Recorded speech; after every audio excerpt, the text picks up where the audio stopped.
Welcome to Amir Shakil 5858 Warren Love Reports. I am Amir Goodman. District Attorney of Fulton County, Georgia, has indicted Mr. Donald Trump, the former President of the United States. Let's hear what she has to say in the press conference.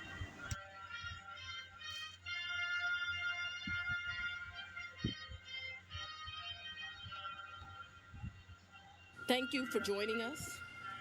I'm here with the prosecutors and investigators who have worked diligently on the investigation of criminal attempts to interfere in the administration of Georgia's 2020 presidential election. Today, based on information developed by that investigation, a Fulton County grand jury returned a true bill of indictment charging 19 individuals with violations of Georgia law arising from a criminal conspiracy to overturn the results of the 2020 presidential election in this state. The indictment includes 41 felony counts and is 97 pages long. Please remember that everyone charged in this bill of indictment is presumed innocent. Specifically, the indictment brings felony charges against Donald John Trump, Rudolph William Louis Giuliani, John Charles Eastman, Mark Randall Meadows, John Cheeseborough, Jeffrey Clark, Jenna Lynn Ellis, Ray Stallings Smith III, Robert David Cheeley, Michael A. Roman, David James Schaefer, Sean Micah Tresher Steele, Stephen Cliffgard Lee, Harrison William Prescott Floyd, Travion C. Cootie, Sydney Catherine Powell, Kathleen Austin Latham, Scott Graham Hall, and Misty Hampton, also known as Emily Misty Hayes. Every individual charged in the indictment is charged with one count of violating Georgia's Racketeer, Influenced, and Corrupt Organizations Act through participation in a criminal enterprise in Fulton County, Georgia, and elsewhere to accomplish the illegal goal of allowing Donald J. Trump to seize the presidential term of office beginning on January 20th, 21. Specifically, the participants in association took various actions in Georgia and elsewhere to block the counting of the votes of the presidential electors who were certified as the winners of Georgia's 2020 general election.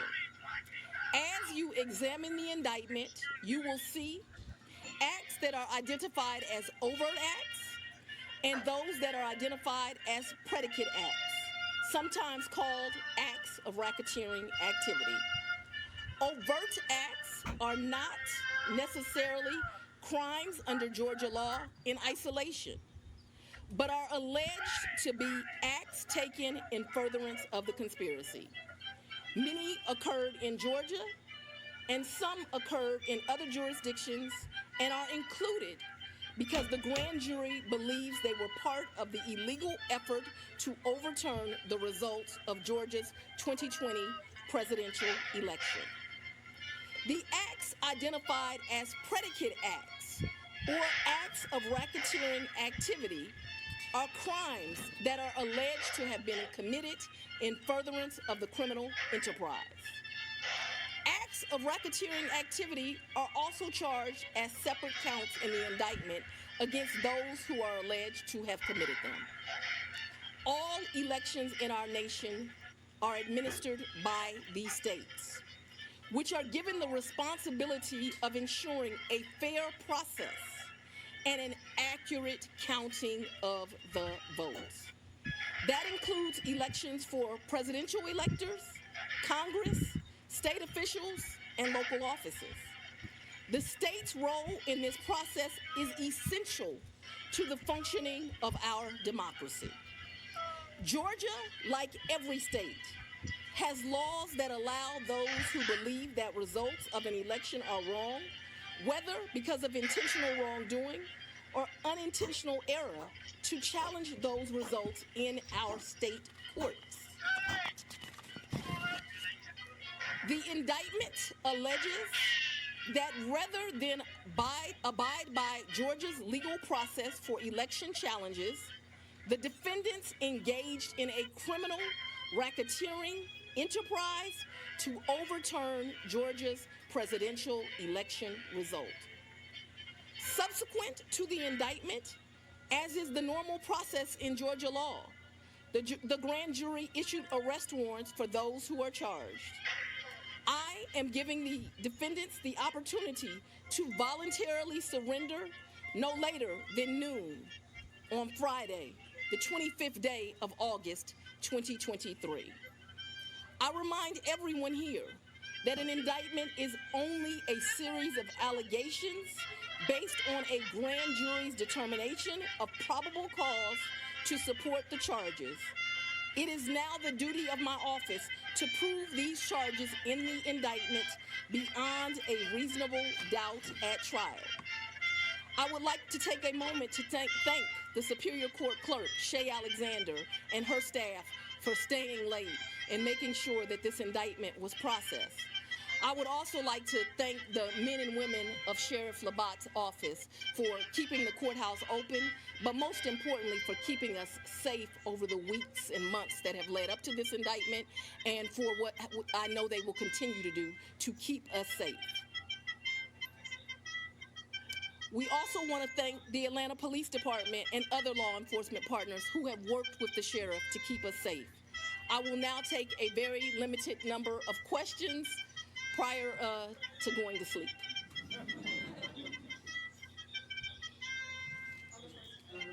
If you don't mind, Surveil Evans with 11 Alive. Quick question, can you clarify in Georgia the mandatory minimum when it comes to RICO charges, whether it's servable by probation or how that might play out? The RICO charges has time that you have to serve, so it is not a probated sentence. Madam District Attorney, what's the timetable for your trial? What is the timetable for the trial? Yes. As you know, in this jurisdiction, trials are set by the judges, and so it will be the judge that sets the date of the trial. This office will be submitting a proposed scheduling order within this week. However, that will totally be at the discretion of the judge. You're the fourth person, the fourth jurisdiction now to indict Donald Trump. Do you believe you need to be the fourth one to try him, or could you move it up? Do you want to be the first to try him? I don't have any desire to be first or last. I want to try him and be respectful for our sovereign states. We do want to move this case along, and so we will be asking for a proposed order that occurs a trial date within the next 6 months. There was earlier today, there was a fictitious document, according to the Fulton County Clerk's Office, that was circulated online with charges against former President Donald Trump. That fictitious document matched exactly the charges that we now see in this indictment. Can you tell us more about that document leak?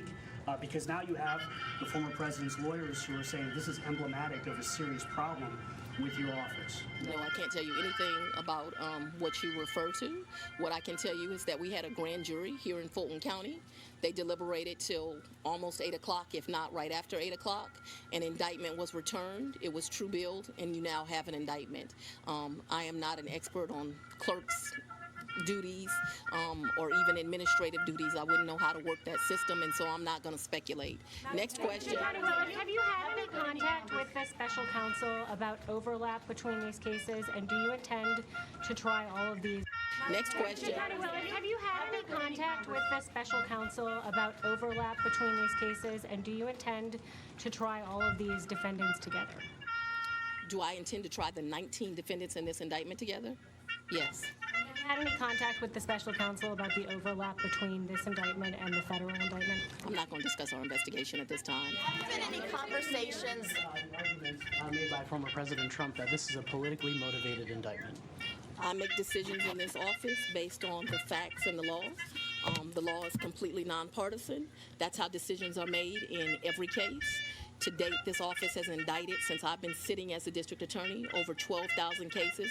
This is the 11th RICO indictment.